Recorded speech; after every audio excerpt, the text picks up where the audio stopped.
Este video es presentado por Platzi, la plataforma de educación online que te enseña todas las habilidades para triunfar en la nueva economía digital. Nunca pares de aprender. Cuando se menciona la palabra anarquía,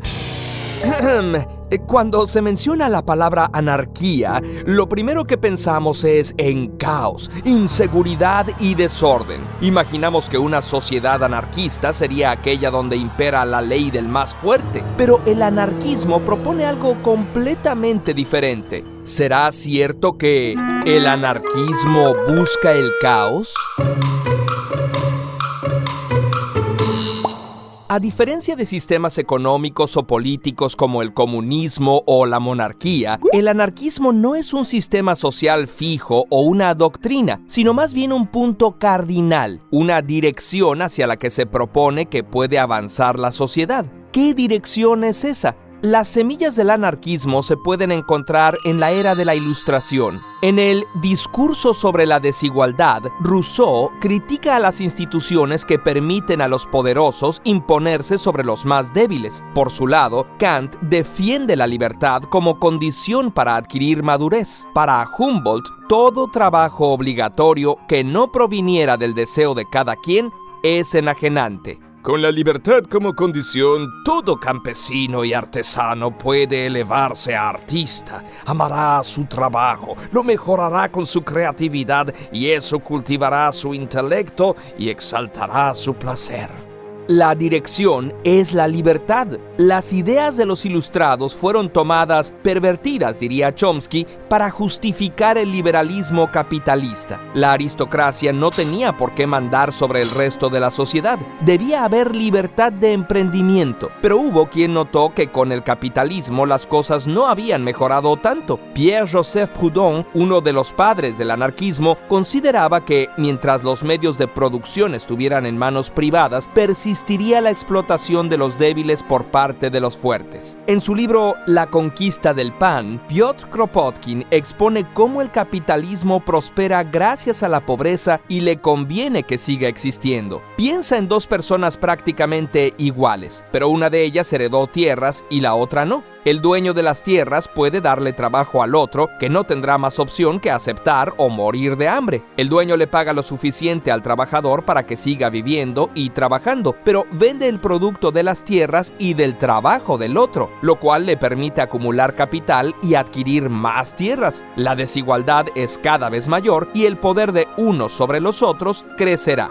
El anarquismo también está en contra de la acumulación de capital. Si esto te suena a socialismo, es porque así es. En sus orígenes, marxismo y anarquismo eran muy cercanos. Pero mientras que los socialistas como Lenin pensaban que los medios debían ser controlados por el Estado, los anarquistas como Bakunin insistían en que los mismos trabajadores organizados eran quienes debían poseer las tierras y las fábricas. El anarquismo también buscaba alejarse del dogmatismo que caracterizaba a los marxistas. Proudhon le escribió a Marx: «No nos convirtamos en líderes de una nueva religión». La reconocida anarquista y feminista Emma Goldman, al principio entusiasmada con la Revolución Rusa, se decepcionó al ver cómo todos los disidentes eran perseguidos y escribió el libro Mi desilusión en Rusia. Un anarquista es esencialmente un socialista que busca abolir toda jerarquía injusta y toda forma de dominación. Y el Estado es una forma de jerarquía y de dominación. El anarquismo cree en la democracia, pero desconfía de las elecciones. Si la gente que vota no tiene conocimientos, las urnas solo beneficiarán a los ricos y poderosos. La democracia representativa, en vez de ser una garantía para el pueblo, ayuda a perpetuar a una aristocracia en el poder.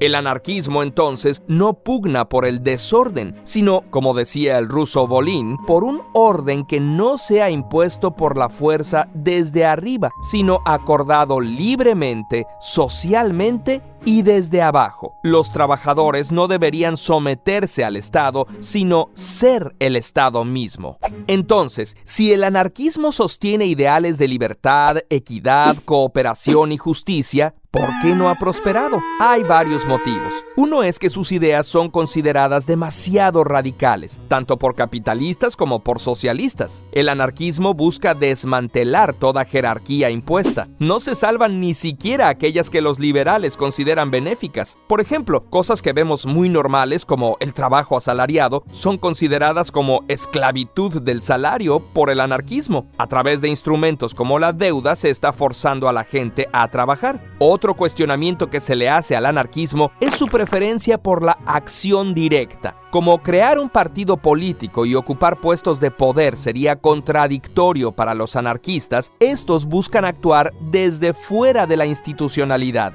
Por ejemplo, a través de huelgas o manifestaciones. Pero también hubo una temporada a finales del siglo XIX en la que algunos anarquistas recurrieron al sabotaje, la destrucción de la propiedad e incluso a matar potentados con el fin de hacer propaganda por el acto, demostrar que las estructuras de poder no son invulnerables. Aunque esos tiempos quedaron atrás, estos actos fueron muy llamativos y le dieron muy mala fama al anarquismo. Los anarquistas actuales prefieren las disrupciones informáticas como el hacktivismo. ¿Y el anarquismo alguna vez ha sido puesto en práctica? Pues sí. En Rusia, los primeros soviets, como los organizados por Volin, eran grupos anarquistas de trabajadores. Después cayeron bajo el dominio del autoritarismo y del monopolio del Estado impuesto por Lenin y los bolcheviques. En Ucrania, Néstor Makhno, con el consejo de Kropotkin, ayudó a organizar comunas bajo los principios de fraternidad, igualdad y libertad.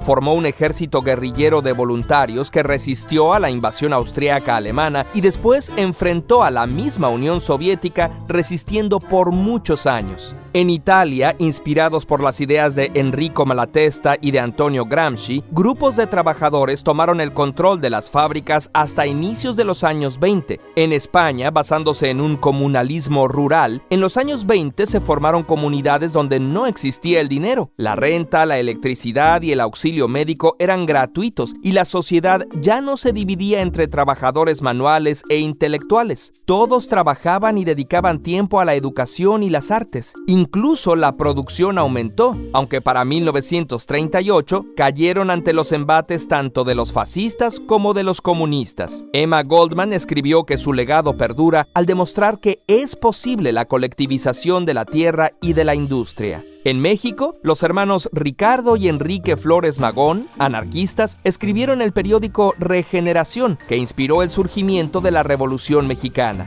En la actualidad hay muchos tipos de anarquismo, dependiendo del énfasis que hacen. Quizá la dificultad más grande que enfrenta esta ideología es que, para existir, requiere un grado de conciencia y de solidaridad para el que nuestra historia no nos ha preparado aún. De todas maneras, estos ideales podrían servir de guía para, en cada momento, detectar y buscar acabar con el abuso y la opresión. Curiosamente, visita Platzi.com para aprender sobre marketing, diseño, programación, negocios y mucho más. Tienen más de 300 cursos en línea. Seguro encuentras ahí alguno que quieras aprender. Puedes seguirlos en YouTube y en sus redes sociales para conocerlos mejor.